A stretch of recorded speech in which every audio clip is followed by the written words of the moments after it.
Welcome back to the Good Morning Show. The time right now is 6:30 on the dot. Thank you as always for joining us on the first show of the new year. Woohoo!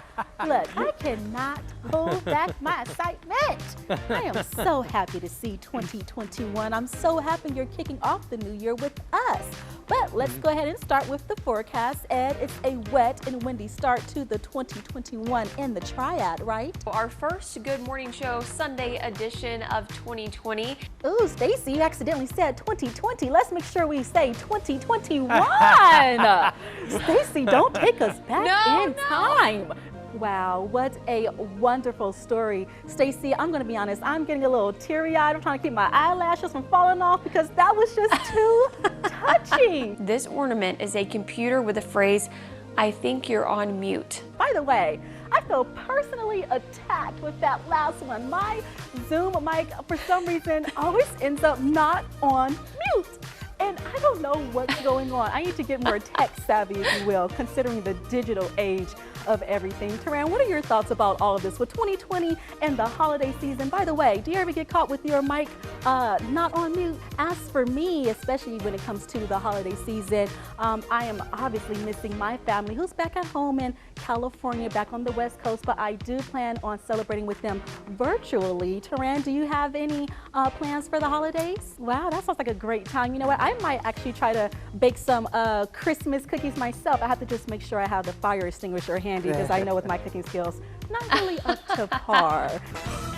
Sports is one of the top trending topics early this morning, and as you know, the Carolina Panthers dismissed Ron Rivera as the head coach in early December after 8.5 seasons. And this is for Greg coming in saying, "I'll pull for any team on earth with a man of good character at the helm. Our loss, Washington's gain." All right, so that's exactly what you all are saying online. I'm going to go ahead and head back over here to the table because I'm curious to see what the fellas have to think about this, okay? This is all about sports talk here.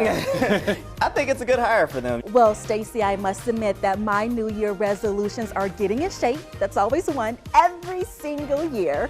Managing finances, helping others more in any way possible, then of course, just being a better person overall. What about you?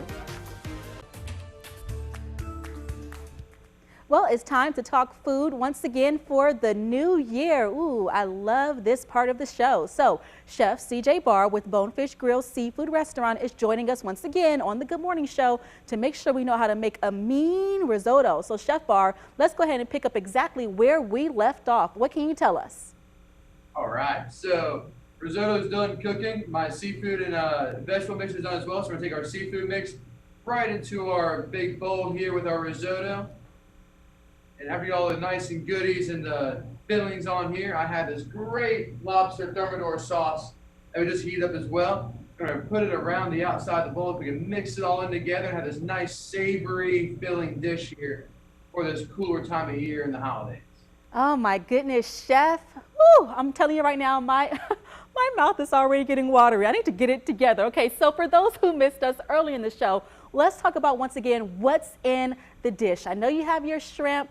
I know you have this amazing lobster sauce. What else is included? Yeah, so we have an Italian risotto with Parmesan cheese, mozzarella, and a little bit of citrus zest. We also have mushrooms, tomatoes, and onions. And the mushroom is my personal take. We don't serve it here normally, but I think it's a great addition to this dish. And yeah, the lobster thermidor sauce and shrimp and scallops, and it is absolutely delightful. For me, I'll definitely have to say that it is the sauce for me. OMG, I'm already thinking about it. Okay, let me calm down. Let's talk about a good pairing for the dish as relates to wine, because I see you have some wine in front of you. Yeah, so we have great wines here, but right now our seasonal cocktail is one of our guest favorites we've had for many, many, many years, our Winter White Cosmopolitan. It is it's an infusion, or it's a batch, if you will, with Reyka vodka, a little bit of Cointreau, the Saint Germain elderflower liqueur. We also do some homemade lime-sickle syrup, along with some white cranberry juice. We shake it real nice, get nice ice crystals there on top, and we float them with, and we put some, we put a few frozen cranberries in the drink, floating there on top, and it just brings out the holidays. It's a great winter drink. It's so refreshing. It's so smooth. You have a couple of those while you're sitting down and go stand up and you'll know it's there. It's a great drink. Chef, I love the thought of that sweet, tasty Cosmo. Okay, before we go, let's talk about what makes this dish so fantastic. Yeah, it's all the components together. All the vegetables, the risottos, the sauce, the scallops, the shrimp, all coming together for a very just decadent flavoring profile, along with a fantastic price point too. You know, it's a very affordable dish here. It's very, very filling. One of our guest favorites that they've been flying out of our kitchens here these last few weeks. It's a very popular dish. Well, Chef, I'll tell you this right now. It's definitely amazing to me, and I'll be sure to pick me up a dish so I can eat that later on today. And then I actually might get two so I can have one tomorrow for breakfast. Who says you have to have eggs and bacon for breakfast, right? Pasta will do it for me. Okay, so we will be sure to post this recipe on our website. That's WFMYnews2.com. The Good Morning Show will be right back. Good morning and welcome back to the Good Morning Show. Well, it's time to focus on health. And this morning, we're joined with Dr. Nanette Funderburk, and she's a psychotherapist and owner of the Social and Emotional Learning Group. Now, it's a counseling private practice in Greensboro. Again, this morning, we're talking about how to navigate difficult feelings about this past year. Again, that's 2020. Well, Dr. Funderburk, let's just go ahead and get straight to it. Thank you so much for joining us. Here's my first question. How exactly can people be grateful after a year like 2020? It's been so difficult for so many people. Yeah, well, being grateful is not really about, just forgetting that difficulties or bad things and frustrations happened. It's more about knowing that there were actually difficulties and still then choosing the focus of where your mind is going to go so that you're not stuck in that rough place.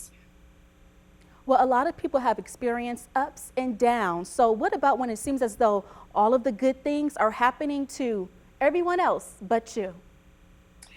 It feels like that can happen a lot, doesn't it? In the past, sometimes you've seen good things happen, or you may have felt angry or even anxious or frustrated when you would see those good things happen to other people, and then you're like, well, why isn't that happening to me? But then, have you noticed there would be unexpected times that you would find yourself kind of smiling just a little bit, or even tearing up if there was a situation that just worked out all of a sudden for someone else, not necessarily for you. And when you recognize that you are smiling with someone else's good fortune, that's when you know you have connected to what I like to call a hope connection. You recognize that there's a tinge of hope that's been inspired in you, and then that it's like it gives you enough to let you know, okay, there is something going okay in this world. I can keep going. So again, it's about choosing where that focus is going to go. All right, well, last question here. What can people do to move forward? So to move forward, you definitely have to balance that hardship versus gratitude. When you are expressing or living in gratitude, that does not mean acting like nothing is going on in your life. It doesn't mean acting like the bad stuff never happened. It's actually the opposite. The key is to acknowledge that these hard things have happened, but we're only going to acknowledge it with a glance. We're not full on staring at it. You want to acknowledge it as though when you're looking back in the rearview mirror, you glance at that and then you keep going forward. So that's how we want to move forward. We've got to balance the hardship and the gratitude. Well, Dr. Funderburk, thank you so much for your time and joining us here on the Good Morning Show. Health is so important, especially during these unprecedented times. Well, you can watch this interview again on our website. That's WFMYnews2.com. So in the last hour of the Good Morning Show, body language expert Blanca Cobb, who you see right behind me, and I talked about how some people might adopt accents after watching TV shows. For example, we use Netflix hit show Bridgerton. Well, now we want to talk about the evolution of love stories across time. So some comments on social media about the show, again, we're talking about Bridgerton here. is that young women back then had a coming out season where they're presented socially in order to find a husband. Well, for many women now, it's been a head scratcher and a talker that such a thing even happened. So again, Blanca Cobb and I, we're going to talk about this a bit and try to find out the differences across time periods in history. So Blanca, let's just go ahead and jump right in there. Why do you think some women, or men perhaps, are appalled that young women were raised to be selected as brides? Because right now, in our day and time, it is unheard of that there would be a coming out season where young women would be presented in society in order to find a suitable male suitor, right? Women are very capable and do choose their own partners as well. So it's not just about being selective, they're also being selective about who they allow to share their life with. So being raised to raise a family, to get married and raise a family and only take care of a husband and the household and children can be a head scratcher for many people, because we know that women take roles of leadership and they own companies and they help drive our economy. So to think that at one time historically women weren't given those advantages can be appalling to some people. Well, Blanca, quick question. What can people take or at least learn from, romance in the past versus love now, the modern days? Well, we'll have to remember that in the past, there was a certain way of thinking and a certain way of doing, because over time, what has happened to society, and not just in love, but in technology or even how we live, things have evolved, things have changed, depending on what we know and how we're able to advance life, right? So the same with love. So definitions have changed about love or about relationships or roles that men and women had. So let me give you a specific example. So back then, in order to be considered a respectable young woman or a respectable lady, you would never, ever, ever be alone with a man who isn't either a sibling, a father, or your husband. If not, then that brought shame to you. It tarnished the family name. It just wasn't good. Your reputation could be ruined. Nowadays, it's totally different. It's not what accepted. So you just have to realize that, again, that definitions have just changed over time. Some interesting points there, Blanca. As always, I do appreciate you breaking it all down for us.